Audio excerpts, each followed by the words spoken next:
দরিদ্র পরিবারে হাল ধরতে ঢাকায় এসে পোশাক শ্রমিক হিসেবে কাজ শুরু করেছিল ঝালকাঠির হাইলাকাঠি গ্রামের দুই বন্ধু রুবেল ও হাবিব।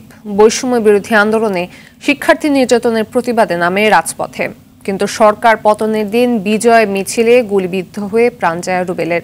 এদিকে আহত হাবিবের চিকিৎসা চলছে টানাপোড়েনে।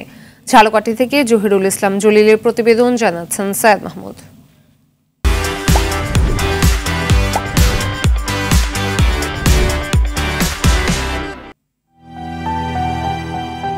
বাড়ির পাশের কবরে চিরনিদ্রায় শায়িত রুবেল হোসেন, আরেক বন্ধু হাবিবুর রহমান বিছানাবন্দি।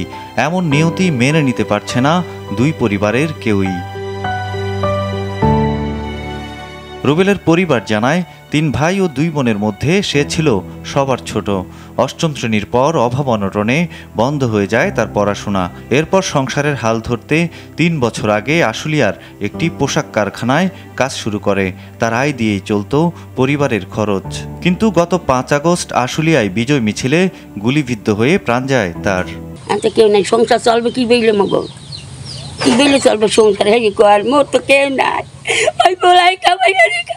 মারা গেছে গুলিতে। এই আর আমি বিচার চাই। সেদিনের মিছিলে 2 বন্ধু একসঙ্গেই ছিল। গুলি লেগেছিল হাবিবের শরীরেও। আহত অবস্থায় তাকে উদ্ধার করে হাসপাতালে নেওয়া হয়। বর্তমানে সুস্থতার অপেক্ষায় দিন কাটাচ্ছে হাবিব। তবে তার চিকিৎসার ব্যয় মেটাতে হিমশিম খাচ্ছে পরিবার। আমি তো এখন আর চাকরি করতে পারবো না কি জানি না, তাই আমার সহযোগিতা করে সরকার যেন আমার পাশে থাকে, আমি এটাই চাই। আমরা লালন পালন করতেছি, এখন ও অসুস্থ আছে, একটু সাহায্য হলে ভালো হয়।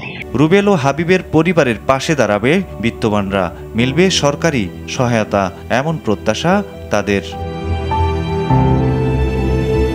সৈয়দ মাহমুদ, RTV।